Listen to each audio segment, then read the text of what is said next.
my American friends, they were just like, you're a good writer. Can you come and check my essay? And I was just like, you are a native speaker. How come? Hola a todos y bienvenidos a un nuevo video. Hoy me encuentro de nuevo con la muy amable Camila. Y hoy nos va a contar la historia de cómo aprendió el inglés, porque ella habla un inglés increíble, mejor que mi español, creo yo. Y sí, entonces gracias, Camila. All right, I don't know where to start. I just want to say that really for you, for those of you who are watching, it's not impossible to speak like me. It's not impossible. I did not speak like this when I was a kid. So just that. I just want to start with that motivational phrase. All right, so I guess it all started when I was a kid. My parents had jobs that forced them to move a lot, so I went to 11 primary schools. I went to, those are the ones that I can recall. But I went to many primary schools, so I don't think my bilingual education was as good, but something they did right was that out of all those 11 schools, I think that 4 were bilingual. So I think it's very important for parents to send their kids to bilingual schools. Sure. Because this really forces the kids to use English not only in a grammatical context, like studying grammar, but also studying science, studying literature, studying geography, history, and this enables the kids to participate in many communicative situations that are not only related to, I don't know, how to order a coffee, how to go to the doctor, which is good, but let's talk about plants. Let's talk about the digestive system. It gives them vocabulary that will be in the future useful for sure. And being an English teacher nowadays, I can tell you I worked for a bilingual school for 5 years, and what you see there is amazing. The process, the kid just absorbing like a sponge the language, It's very important also to incorporate role playing in EFL classes, because you force the kids to participate in real life situations, sort of, to use the language, and they have fun. And fun is related to emotions. When there is an emotion in the learning process, you will remember vividly. Sure. And actually, in one of those bilingual schools, we had what was it? It was a role play, but an extended one for many days. We had to do a UN simulation, a discussion, and I represented Luxembourgo. And I still remember. Wow. Because the experience was so meaningful for me to talk about, the political issues of the country, to talk about the society, to talk about the customs and everything. So I knew that definitely role playing was important back then, and I know it nowadays as a teacher. Role playing is very important. Sure. So first of all, bilingual schools. I was sent to those, not 2, 3 or 4 of those, not for my entire childhood, but here and there. Right. Whenever they could, they would just send me to one of those. And I think that was important because as a kid I could open my brain sort of to English. And then when I was in high school, I stopped taking English classes altogether. And I even forgot many things. I remember I went to a high school that had the English was terrible. Basically, it was a very good high school though, but not good when it comes to English classes. So I would help all my classmates do the homework. And yeah, so yeah, it was super easy. And then I turned 17 and they asked me, um, what are you going to study? And I was just like, oh, I don't know. I think I want to be an English teacher. Like I always knew I wanted to be an English teacher, you know? And so I remember going to the pre-course, which is, you know, composed of many classes to see if you're going to enter college. And I didn't understand what they were saying. I mean, I understood parts of it, bits of it. So I was just like, ooh, okay. I hired a teacher. So this is what when I say that it's not impossible to get to this level, it's not impossible. I hired a teacher and she had to teach me the tenses because I had forgotten. I mean, not present simple, like not the basic ones, but yes, you know, present perfect, past perfect, conditional sentence. She literally prepared me to enter college. Wow. And when I took the exam, I didn't pass. And so, yeah. So I was super sad because I had spent like a year studying and it, you know, but like even the teacher, when she saw me, she said to me, listen, I don't know if you're going to make it, but let's try. Wow. Let's give it a try at the first class, of course. Then she said, no, you might enter. I don't know, like, let's give it a try. And then I didn't. So the following day, you could go and see your exam. And I decided to go. And when I went there, I saw that on the board, you had like different options displayed. And you could check. And if you had one of those, you would get extra points. So I started checking and checking and checking. And then I was like, oh, I'm very close to passing this exam. I was 69 out of 70, so to say. I don't remember. Wow. And you would pass with a 70. So I talked to the professor, and I'm never going to forget this because she was just like, okay, 69, yeah, 70, you're in. Nice.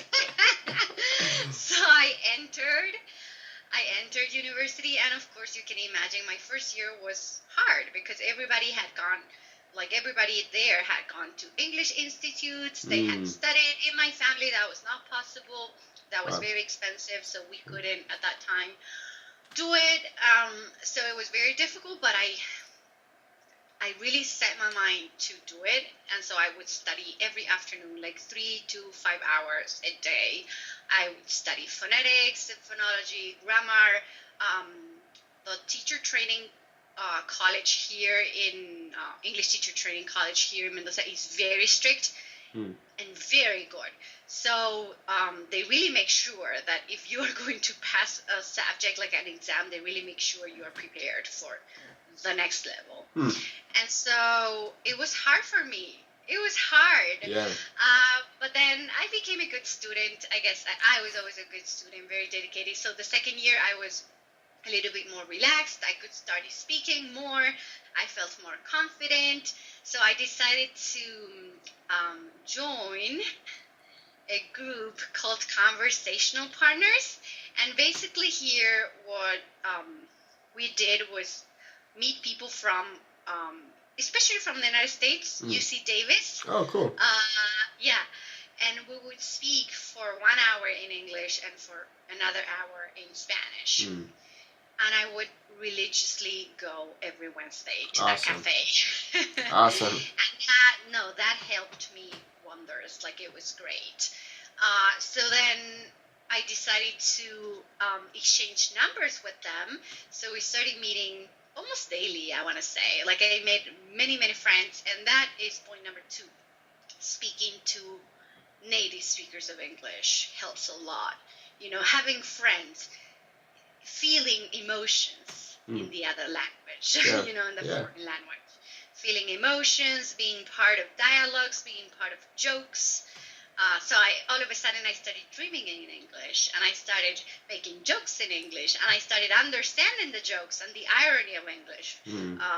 The humor, which sometimes, you know, which was weird for me at the beginning. Sure. And then when I was in my 3rd year, that would be junior for you, I decided that I wanted to study abroad. I had such a good time with those students from UC Davis, and other universities that I decided I wanted to live the experience by myself. So I applied for a full scholarship to study in an American university, Dickinson College in Carlisle, Pennsylvania, and that was great. Third point, study abroad.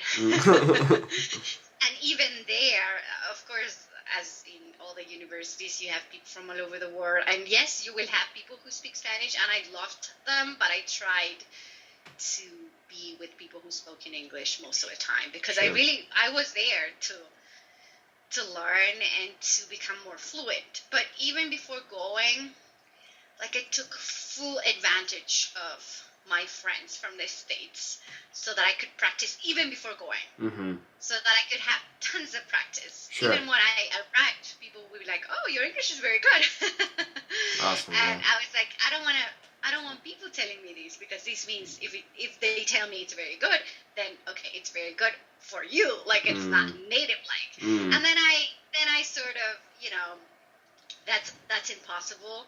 Sometimes it's impossible too. Sometimes you might sound native like. Sometimes it's just impossible. I mean, considering that you learn it as an adult. So yeah, no, that was super exciting. It was the best experience of my life. And I really made sure to have a roommate who was from the States, although her accent was weird. Oh, really? Katie, if you're listening to this, your accent is weird. She's been all over the world in Switzerland, and she has like this beautiful accent that is not American, definitely, like a mixture of accents, but I love her.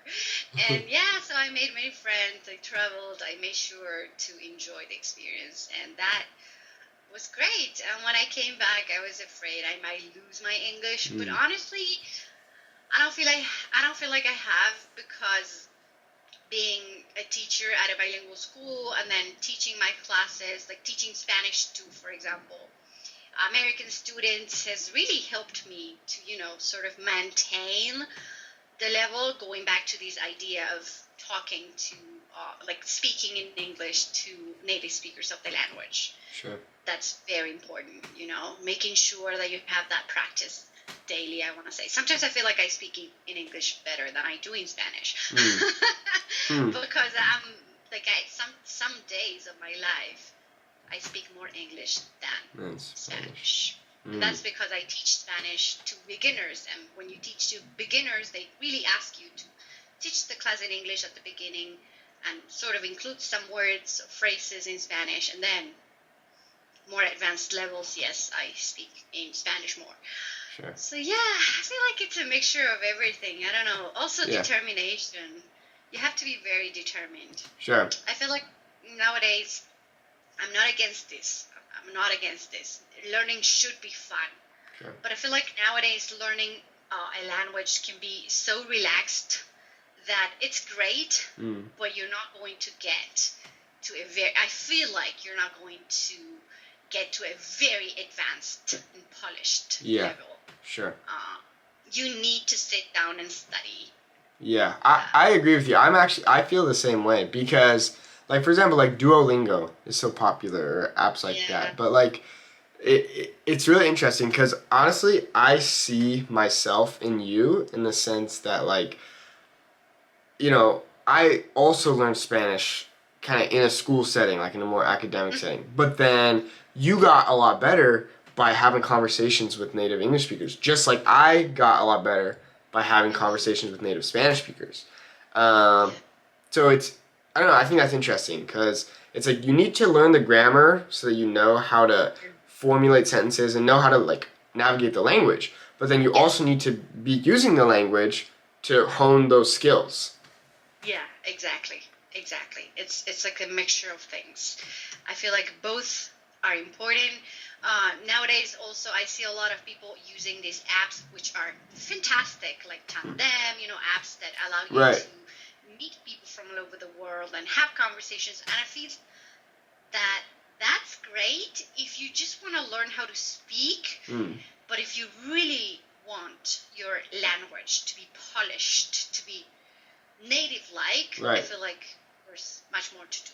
you know. Definitely. Definitely studying the grammar is important, you know. Right. Writing essays. Like, I spent years of college writing essays. Both, I mean, I actually, in the States, my teachers would congratulate me because of my essay writing skills. And I was just like, hey, teachers are doing good job. You did a great job. Because they really, it's a very good college, teacher training college, English teacher training college here in Mendoza. So I feel like sometimes when you study the language and you don't speak it as a first language, you are more conscious of things and you're more careful when you write. You really want to use the correct grammar, the correct forms. And I remember correcting essays from my American friends, you know. They were just like, you're a good writer. Can you come and check my essay? And I was just like, you are a native speaker. How come? Like, how come? And they would say to me, we didn't study as much as you did. The grammar, right, yeah, and true. like for example, systemic functional grammar, linguistics, essay writing, you know, right, paired literature, you know, like we studied a lot at college. So. Sure. Yeah. I mean, yeah, you can tell. I mean, you're so good, and it's interesting because, like you talked about, like, you know, you're correcting native speakers' essays, but like it's interesting. People have said, "Oh, well, why don't you teach English to Spanish speakers?" But for me, it's way harder to teach English than it is to teach Spanish because I didn't really consciously put in the effort to learn English. It just kind of happened. You know, like, so kind of same thing like you're talking about, but yeah, well, okay. Any like imparting advice, like any like last tips that you want to give to the people listening? Don't give up. Don't give up, because I feel like I don't know. I feel like many people are anxious to learn a language quickly. And I'm sorry to break it to you, that's not going to happen. Right. I mean, it takes years. Just celebrate small steps and be constant. Plus, think about it this way. Learning a language is a super powerful brain activity. It's good. It's good for you. I mean, it's like people see the goal and they don't see the process, and the process is good for you. It's not that you have to run and be fluent right away. No, I mean, just the process itself is helping you so much grow mentally. You know, it's helping you to grow mentally. So I feel like, yeah, just be patient but determined. Every day, 1 hour a day, half an hour a day, YouTube videos, Netflix, series, talk to natives, study. Formal education is important. Apps are great, Duolingo's great, you know, many apps are great, but you need a teacher to analyze your grammar, to teach you, you know, and expose yourself to genres, like read books, you know, read literature, read history, read geography, like expose yourself as much as you can to the language. Make sure you're getting a good, like, English course, but not only in the sense of grammar. Make sure you're studying literature, you're reading books, you're studying things in English. You know, like science, whatever you like, whatever you're into. I always tell my students, if you like photography in Spanish, because they speak Spanish, for example, make sure to find a YouTuber who speaks about photography. Or if you like dermatology, make sure to find a dermatologist who speaks about skin and skin cancer. I don't know, like, make sure you find somebody who speaks about whatever you are interested in. So yeah, be patient. Just be patient. It's a process, but be determined. It's not going to happen from one day to the other, and you need to dedicate time daily to this. Every day, and I mean it, every day, Monday to Monday, you know. Just definitely. A little bit. If you're lazy, if you don't want to take a class, okay, just make sure to watch a YouTube video or TikTok video, you know. 5 minutes, 10 minutes, half an hour, something. Yeah, definitely. Well, You're amazing. Your English is incredible. It's the best I've heard. Thank you. So yeah, thanks for sharing. Everyone, make sure to go to check out Camila's italki profile. You guys can learn either Spanish or English with her. Obviously, she speaks both beautifully, so make sure to check them out. And yeah, I'll see you guys in the next video. Gracias de nuevo. Gracias a ti. Thank you. And los veo pronto. See you all soon. Ciao. Bye. Ciao. Oh yeah, boom, boom, boom. Nice, that was amazing. Hey, hey, hey. Sí.